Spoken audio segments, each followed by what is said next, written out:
Aujourd'hui, je partage avec vous un message de l'un de mes followers qui m'a particulièrement touché. Bon, comme vous pouvez l'imaginer, je reçois des centaines, des milliers de messages sur Instagram. Je les lis pratiquement tous. Et quand certains de ces messages m'interpellent, je réponds bien évidemment à la personne qui me l'envoie. Et là, en ce qui concerne la personne qui est à côté de moi, je lui ai proposé à la lecture de son message qu'il vienne au Home Rob, car elle n'est pas de Paris, pour qu'on puisse échanger devant vous et que je puisse donner mon point de vue par rapport au message qu'il m'a envoyé et que je puisse également comprendre pourquoi il est dans cette problématique, il a cette réflexion et qu'il a demandé à The Rob, le pape de la lutte contre le dopage en France, je peux me permettre de me donner cet alias pour lui donner la meilleure information possible car il est soucieux de bien faire les choses. Bon, avant de partager ce message avec vous, vous avez deux choses à faire, ça c'est hyper important, je serai intraitable. 1, mettre les notifications et 2, vous abonner à la chaîne. Non, plutôt le contraire. D'abord tu t'abonnes, après tu mets les notifications. Tu fasses l'un ou l'autre, tant que tu fais les deux, quel que soit l'ordre, c'est bon déjà. Maintenant, je vais passer à mon intro légendaire qui plaît à tant et qui déplaît à tant d'autres.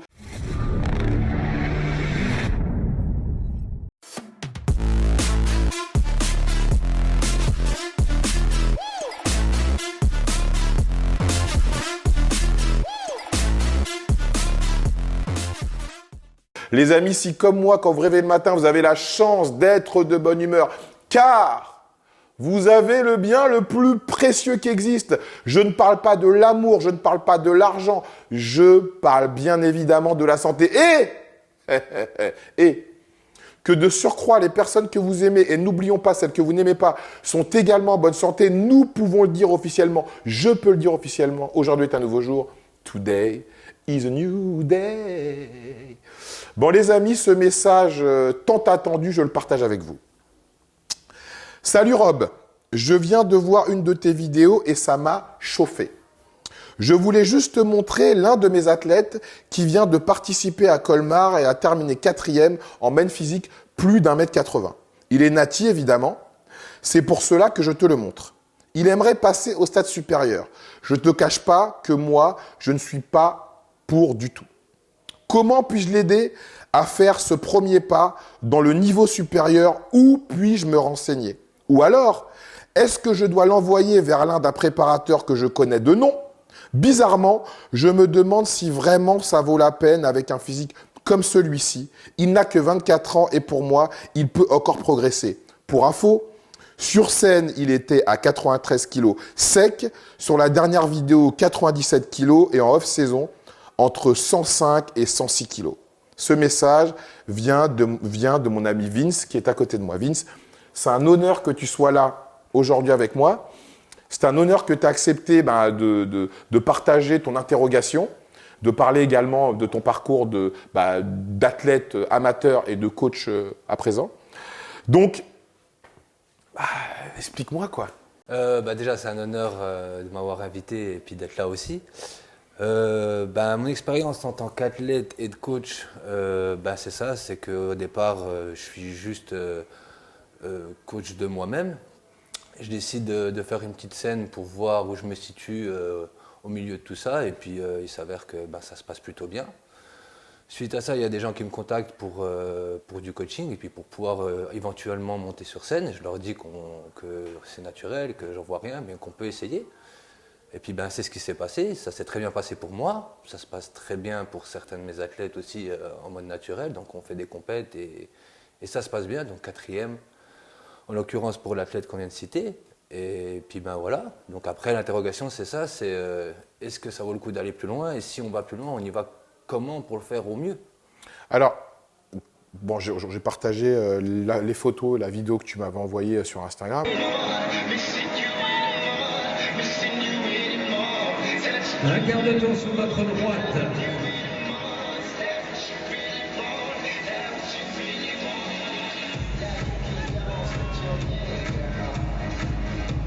Non mais déjà quand je vois ça, pour moi je pense qu'il est dopé jusqu'aux yeux. Il a un physique extraordinaire. Il y a des mecs dopés qui n'auront jamais son physique, même en prenant tous les produits imaginables qu'il y a sur le marché des produits dopants. Donc déjà, la plupart des gens ne doivent pas croire qu'il est naturel parce qu'il a concouru avec des gens dopés. Ouais, je pense, Oui, ouais. oui, à Colmar, oui, de toute façon, il n'y a Colmar, pas de distinction. ouais. Ouais. Non, non, il n'y a pas de distinction. Alors après, ils disent un peu ce qu'ils veulent et j'écoute pas tout. Mais oui, oui, c'est sûr qu'il a concouru avec des mecs dopés, je pense. Quand on voit son physique déjà naturellement, déjà, pour moi, je me dirais qu'il est déjà dopé jusqu'aux yeux. Donc, l'interrogation, c'est quel est l'intérêt, quand on a un physique aussi impressionnant naturellement, de prendre des produits dopants? Ben, c'est l'interrogation. Alors, l'intérêt pour lui, ça serait, je pense, de vivre de cette passion, de finir professionnel dans ce milieu. Mais quand on voit, déjà, comme c'est dur d'être professionnel, et aussi, est-ce que vraiment ils en vivent? Vraiment, à côté, ils ont tous un boulot. Est-ce que ça en vaut la peine? Tu as déjà un super physique, tu n'as que 24 ans. Je pense que tu peux encore progresser. Bon, tu vas pas exploser, tu vas pas prendre 10 kilos de muscle en 2 ans, c'est sûr. Mais ouais, est-ce que ça en vaut la peine? Moi, personnellement, je pense pas. Puis je pense qu'au moins, on peut afficher une autre image de ce milieu et de ce sport. Quand tu étais à Colmar, tu m'as dit que tu as eu la chance d'échanger, bon, on va pas forcément dire leur nom, c'est pas intéressant, mais tu as eu la chance d'échanger avec des grands athlètes français qui font partie du haut du pavé en bodybuilding, et ils t'ont confié qu'ils ne vivent pas de leur passion. Voilà, ouais. C'est plus l'image qu'ils renvoient, qui leur apporte quelques sponsors, une certaine notoriété, qui font qu'ils arrivent à en vivre en fait. Ils ne vivent pas forcément du bodybuilding. Alors après, ça reste des gens passionnés qui aiment monter sur scène et qui aiment aussi le physique qu'ils affichent, je pense, forcément.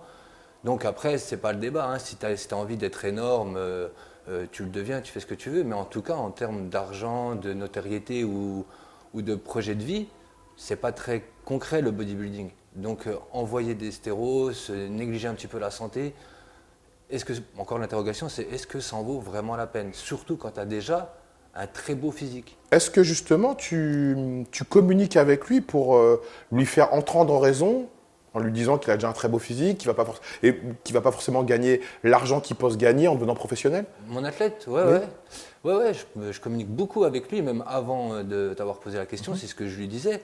Mais j'ai pas envie que du coup il se referme et qu'il aille voir ailleurs parce qu'il n'a pas l'interlocuteur qu'il faut en fait. Lui il va se dire, bah là, Vincent il m'écoute pas, il n'entend pas ce que je veux, donc je vais aller voir ailleurs. Mais bien sûr, oui, oui, c'est ce que je lui dis. Je lui dis, je pense que tu vois une certaine forme de notoriété qu'il n'y aura pas forcément en tout cas.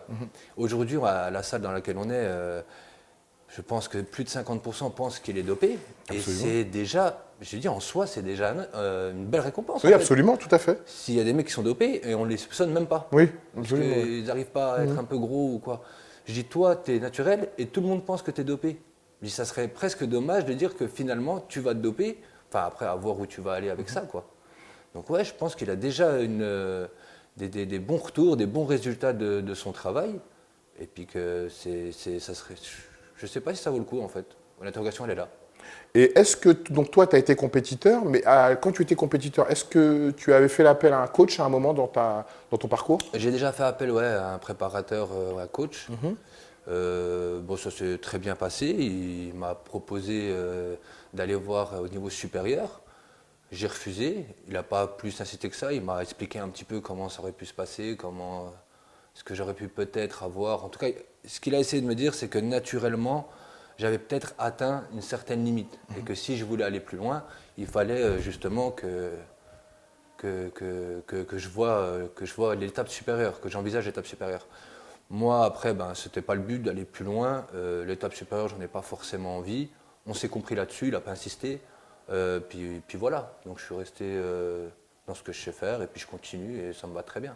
Tu m'avais confié en off que ce préparateur que tu avais, lui-même, se faisait préparer, bon, par un coach dont on taira le nom, et qu'il est parti chercher les informations par rapport au protocole auprès de cette personne qui le coachait et que maintenant, en gros, il revend ce qu'il avait acheté auprès d'un autre. Alors lui, personnellement, je ne sais pas, mais je pense que dans le milieu, ça se passe un peu comme ça. On apprend de quelqu'un et on retransmet un peu ce qu'on a appris. Donc oui, c'est ce que je pense. Alors après, il faut mieux apprendre de quelqu'un d'expérimenté, mais ouais, je vois les choses comme ça. Je pense que c'est comme ça. D'ailleurs, il échange toujours avec. Moi, quand j'étais du coup un peu son élève, j'échangeais aussi un peu Avec la maison mère. Voilà, ouais, avec le niveau au-dessus. Donc oui, je pense que c'est comme ça que ça marche, quoi. C'est les petits des petits. Donc ouais. Mais donc justement, qu'est-ce qui fait que quand tu prends un coach et que ce coach ne cesse de répéter sur les réseaux que la personne qui le coach, c'est X personnes, on va dire, qui a un panel un peu plus important d'athlètes auxquels on peut s'identifier. Pourquoi on ne passe pas direct à la maison mère plutôt que le sous-fifre qui, lui, reprend les informations de celui d'en haut?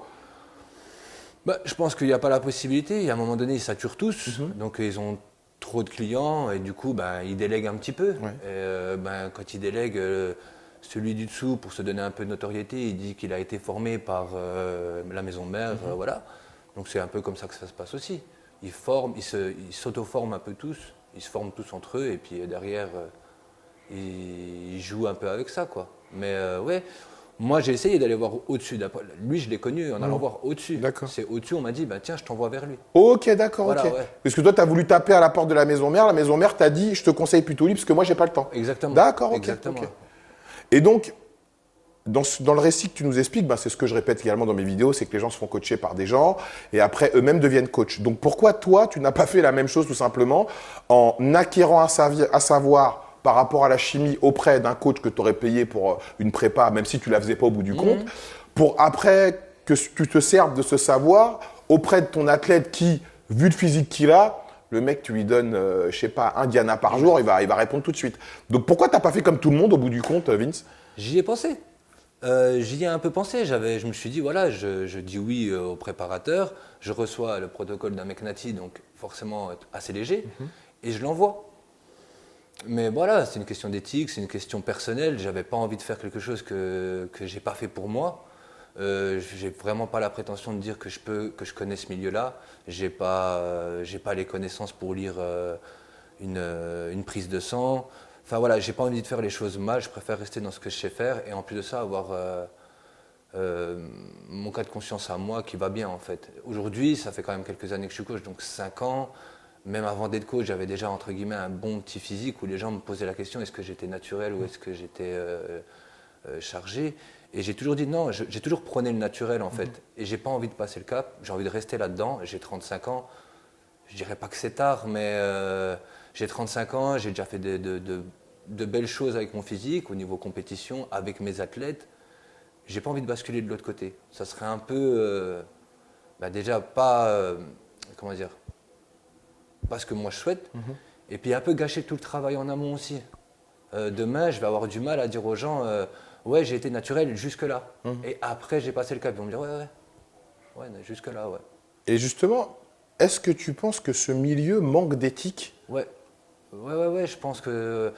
Alors après, quand on approfondit, quand on parle un peu avec les gens, ça va. Et les langues se dénouent un peu. Mais sinon, oui, l'image que renvoie Instagram, YouTube, les compétitions, les gros bébés secs, parce qu'on les voit que quand ils sont secs. Ouais, l'image, c'est pas la bonne image, je pense. On ne dit pas tout ce qui se passe derrière, on ne dit pas que les mecs travaillent beaucoup, font beaucoup de sacrifices. Et aussi quelques problèmes de santé quelques problèmes de santé. Justement, vu que toi, dans ta ville, donc, tu es dans le milieu du bodybuilding, même si tu es un athlète naturel et que tu t'occupes de personnes naturelles, est-ce que tu as déjà entendu oui dire de problèmes de santé auprès de personnes que tu connaissais de près ou de loin dans ce milieu? Je vais te raconter une histoire. Moi, je suis en train de m'entraîner et là, il y a un mec qui vient me voir et il me raconte un petit peu son problème. Donc, il montre qu'il a le bras qui lui fait mal, un peu gonflé. Il y a quelque chose qui ne va pas.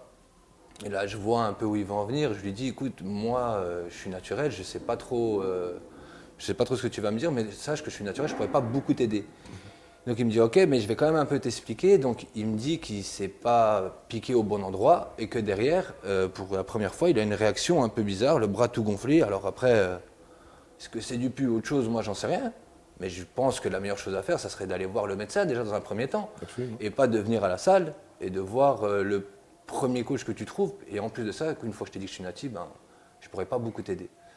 Mais voilà, en tout cas, la réflexion, elle n'a pas été bonne. Le mec, il s'envoie quelque chose, il y a une réaction. Qu'est-ce qu'il fait? Il va à la salle, il va pas voir le médecin.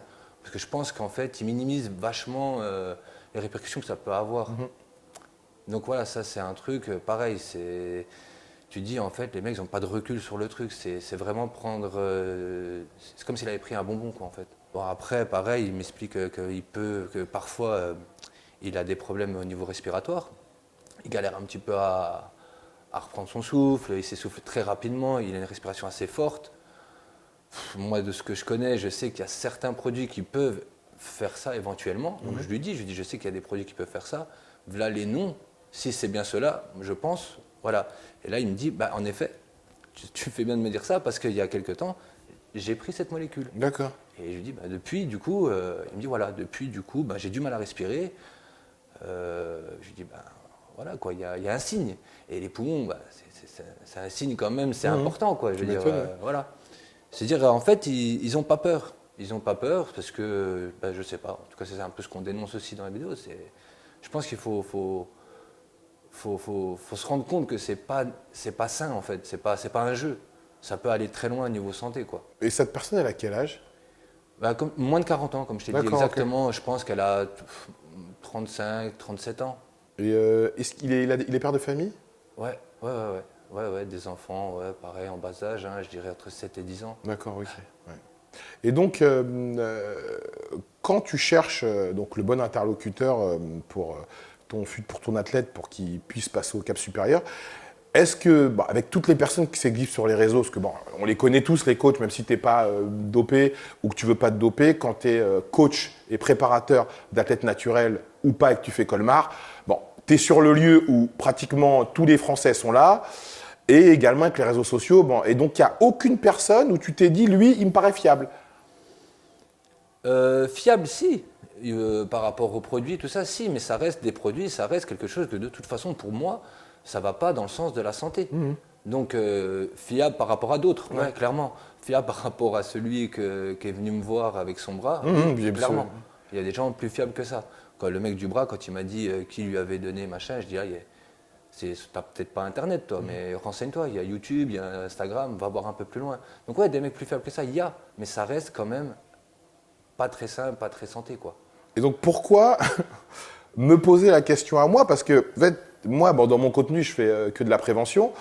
Je n'invite pas les gens à venir me demander s'ils cherchent un coach ou, en fait, tout ce qui a trait au dopage, je n'invite pas les gens à me poser des questions, en tout cas, qui peut les orienter vers quelqu'un qui peut leur fournir des produits ou les conseiller. Parce que, je le répète, prendre des produits dopants, c'est illégal.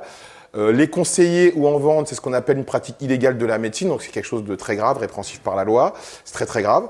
Donc, pourquoi me demander, à moi? Ben justement.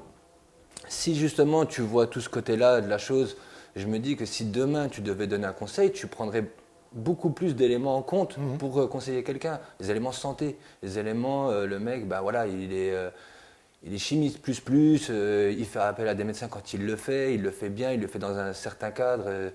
Voilà, je m'attends à ça, entre guillemets. Je ne m'attends pas à des miracles, je me doute bien que ça va finir c'est toujours pareil, quoi, sur des petits problèmes de santé, machin, mais au moins, on a minimisé au max les dégâts, vraiment. Là, toi, donc l'interlocuteur à qui je demande ça, je sais qu'il prend en compte la santé de la personne, même si, comme on le dit, ouais, voilà, t'envoies, c'est pas bon pour la santé. Mais on peut le faire peut-être de la meilleure façon. Alors, pour répondre à ta question, parce qu'en règle générale, quand les gens me posent ce genre de questions, bon, certaines personnes qui regardent cette vidéo, j'ai peut-être dû les envoyer chier parce que… Mais bon, toi, je t'ai répondu parce que ça m'a vraiment interpellé parce que à un moment, on se pose tous cette question quand on fait de la musculation. Toi, tu ne te l'es pas posée, donc grand bien te fasse. On est naturel, on a envie de passer un cap supérieur, qu'on préface des compètes ou pas d'ailleurs, parce que c'est ce qu'on appelle pour moi, ce que j'appelle le sport loisir, juste pour se sentir mieux, être un peu plus beau, être musclé pour partir en vacances l'été. Donc on a besoin de trouver la personne qui, selon nous, va nous donner l'information la plus précise et minimiser les risques le plus possible. Bah, moi, aujourd'hui, fier de mon expérience et des vidéos que je fais sur ce domaine, moi qui ai vu à peu près tout le monde et qui connais tout le monde dans ce milieu, de près ou de loin, il n'y a aucune personne, surtout celle qui le dit, qui peut préserver ta santé, celle qu'il faut fuir direct. Parce que moi, j'ai fait des vidéos avec le doc où il expliquait quelles sont les prises de sang qu'il faut faire quand tu prends des produits. J'ai certains coachs qui ont dit que le mec faisait de la merde en fait, tu vois, genre médecine de la honte. Il y a un mec qui emploie ce mot-là. Je lui ai dit, mais écoute, si par exemple n'importe quel préparateur fait prendre un produit à un mec et que le mec est en train de crever sous ses yeux, qui c'est qui va appeler? Ben, un médecin de la honte. Ben ouais, il va appeler le SAMU, on va se retrouver dans un hôpital de la honte parce que dans la chaîne, S'il y a quelque chose qui merde, c'est un médecin de la honte qui vient pour rattraper le problème causé. Et comme tu me l'as dit quand la fin off, quand ces mecs-là interprètent une prise de sang, ils l'interprètent pas comme un médecin, ils l'interprètent comme quelqu'un qui veut que tu prennes des produits. Il va minimiser certaines choses. Moi, j'avais entendu un mec me dire quand j'ai pris du Roaccutane, tu peux prendre du Roaccutane et prendre des stéroïdes, mais qu'injectable, pas oraux. T'imagines? Ça veut dire que, en fait, les mecs qui sont dedans, ils vont minimiser quelque chose parce qu'ils sont dans leur truc. Moi, je sais qu'aujourd'hui, même si j'ai pu croire que des personnes pouvaient préserver ma santé en prenant des produits, non, c'est pas possible. Il n'y a qu'un médecin qui peut le faire. Ouais, voilà. Il y a qu'un et un médecin, malheureusement, il va pas répondre par l'affirmative à tes attentes. Il va te dire, au mieux, il va te conseiller une TRT parce que tu as un taux un peu plus bas. Au mieux, il va peut-être être complaisant, te prescrivant une testo ou deux parce qu'il t'aime bien et parce qu'il voit que tu es dans le désarroi, mais jamais il te donnera un protocole où tu vas prendre 1 gramme de testo par semaine, 10 unités d'hormones de croissance, de l'insuline, du T3, T4 et du clenbuterol. Et la preuve en est, les vidéos que j'ai fait avec le doc sur tous les produits ou sur les effets secondaires des stéroïdes, où il le dit ouvertement, il y a certains produits, il ne veut même pas entendre parler, de type clenbuterol, T3, T4 et diurétique. S'il continue à aller dans des compétitions et faire des compétitions comme Colmar, il sera toujours frustré. Et le fait de suivre sur les réseaux sociaux des athlètes IFBB, c'est ça en fait. Le problème, c'est que l'IFBB, à un moment, on pense que c'est les seules fédérations qui peuvent permettre à un athlète d'être connu mondialement, parce qu'on voit des gens qu'on suit et qu'on admire concourir dans ces fédérations, mais quand on regarde bien, comme je te l'ai dit, en français, on n'a aucun qui fait même un top 5, que ce soit à l'Arnold Classic, je ne parle pas amateur, je parle du vrai à Ohio, Olympia, voilà, dans ces compétitions-là, il n'y en a aucun qui le fait. Donc je pense qu'il peut briller de manière extraordinaire dans des compétitions naturelles, et toi, je te félicite, mais vraiment, je crois que de tous les coachs que j'ai connus depuis que je fais ce que je fais sur les réseaux sociaux, c'est une preuve de modestie quand on n'a pas les bonnes cartes pour nous permettre d'avoir le meilleur des jeux, d'aller demander à un tiers, ou en tout cas à une personne qui nous semble la plus apte à répondre à nos questions, à nos attentes, eh bien aujourd'hui, tu es là à côté de moi, et en tout cas, j'espère que tout ça va te permettre de faire le bon choix. De toute façon, je pense que le choix, tu l'avais déjà fait, non? Ouais, le choix, il est déjà fait, c'est sûr. Moi, ça sera avec moi de toute façon naturel. Puis après, j'arrêterai pas les gens, ils font ce qu'ils veulent, et puis voilà. Donc après, ça sera lui personnellement, mais en tout cas, avec moi, ce sera naturel, et je ferai tout pour lui montrer ce que moi j'en pense et la bonne voie, entre guillemets, quoi. C'est pour ça aussi que cette vidéo, j'espère qu'il la regardera. Mais il la regardera? Ouais, c'est même sûr. Il la regardera. Et ça lui donnera une réflexion en plus pour faire ce qu'il a à faire. En tout cas, Mitz, merci beaucoup d'avoir partagé ton expérience et d'avoir eu le courage de poser tes couilles ici, parce que là, dans ta ville, les gens verront cette vidéo, les gens donneront leur avis qui va être, on va dire, c'était des gens, chacun donne son avis, ça peut être bon, pas bon, il faut toujours se focaliser sur le positif plutôt que le négatif. Je ne cesserai de le répéter, j'aime m'être détesté pour ce que je suis plutôt qu'être aimé pour ce que je ne suis pas. Et la jalousie, ça se mérite, plutôt, et tu l'as bien mérité. Merci beaucoup. Merci à toi, mon petit Vince. Merci.